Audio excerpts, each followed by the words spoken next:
केंद्रीय बजट को लेकर सोमवार को भाजपा कार्यालय पर प्रेस वार्ता आयोजित की गई। इसमें सांसद गजेंद्र पटेल ने बजट को पीएम के 2047 को लेकर चलाए जा रहे विजन को ध्यान में रखते हुए बनाया हुआ बजट करार दिया है।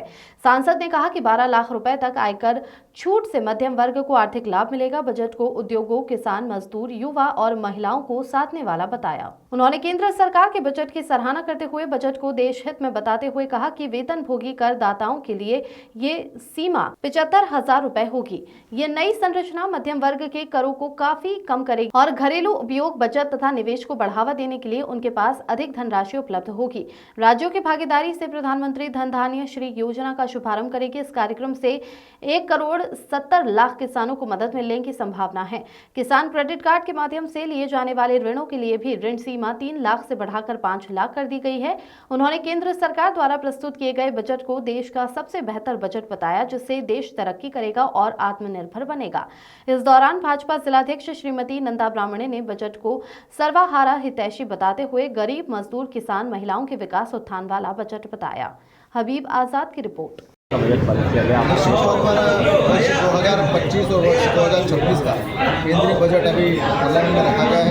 ये बजट युवाओं के लिए, महिलाओं के लिए, दलितों के लिए, किसानों के लिए, आदिवासियों के लिए विकास का बजट है।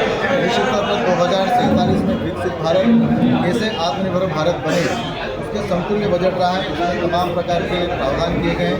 गाँव विकास को लेकर शहरों का विकास, लोगों की आमदनी बढ़े, इनकम टैक्स उनको कम लगे और उनकी आमदनी में किस प्रकार से नवाचार हो सकता है, ये तमाम प्रकार की बातों का इस बजट में ध्यान रखा गया है। और निश्चित तौर पर जनता ने इस बजट को स्वीकार किया है। कुछ दिन पहले ही, बजट के पहले ही दिल्ली का जब आम चुनाव हुआ, उसमें इस बजट का असर देखने को मिला। दिल्ली में भारतीय जनता पार्टी की सरकार बनी।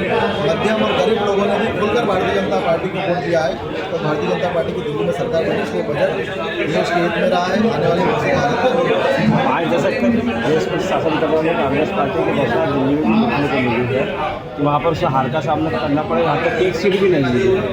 निश्चित तौर पर मेरा ऐसा मानना है और पूरा की जनता को ध्यान में आना चाहिए कि 1947 के बाद 1950 में जब चुनाव हुए थे तब कांग्रेस एक अपनी हाइट की स्थिति में थी। जनता उसमें भ्रमित थी कि कांग्रेस ने ही देश को आज़ाद करा, परंतु उनका जो राजनीतिक जो सोच था, किसी सत्ता हासिल करना, कुर्सी पर बैठना, धीरे धीरे जनता को ध्यान में आता गया। और आज देश की आज़ादी के 75 साल बाद जनता जान चुकी है।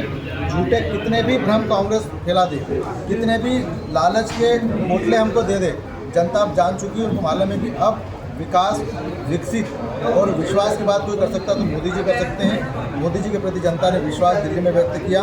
कांग्रेस हारी। कांग्रेस जो पहले उच्च स्तर पर थी, आज जीरो पर है और आने वाले समय में लोकसभा में भी जीरो पर आने वाली है। आपने कहा वोट का जमीन बॉर्डर से ज़्यादा है वक्फ बोर्ड के पास। बिल्कुल सही बात है। मुझे लगता है कि आप सब लोग उससे जुड़े हुए हैं। हमारे कई मुस्लिम भाई भी पत्रकार साथी हैं, इस बात को अच्छी तरह समझते हैं कि वक्फ बोर्ड की जो विषय है वो उसका जो लाभ मिलना चाहिए वो समाज के लोगों को मिलना चाहिए। शिक्षा के क्षेत्र में, स्वास्थ्य के क्षेत्र में, तमाम प्रकार की चीज़ें हैं। तो जो जिस कारण से वक्फ बोर्ड बनता है, जिस कारण से चीज़ें बनती है, उसका निराकरण होना चाहिए। इस कारण से उस पर निर्णय होना चाहिए। इसलिए वो भी न्यायिक निर्णय रहेगा, आपके समाज के अनुरूप ही रहेगा। मुस्लिम समाज का जो सोच है उसके अनुरूप ही वक्फ बोर्ड के निर्णय भी होंगे। निश्चित तौर पर मोदी जी सबका साथ तो सबका विकास करती है। इसमें हिंदू, मुस्लिम, सिख, ईसाई कोई भी वर्ग हो, सबको समानता से व्यवहार करने का अधिकार है। इसलिए जो न्यायिक हो सकता है उस पर निर्णय होगा। मुस्लिम बहनों के लिए अगर 3 तलाक का निर्णय अगर भारतीय जनता पार्टी की सरकार ने लिया कि वो भी हमारी बहन है, ऐसा न्याय का काम वक्फ बोर्ड में भी भारतीय जनता पार्टी करेगी।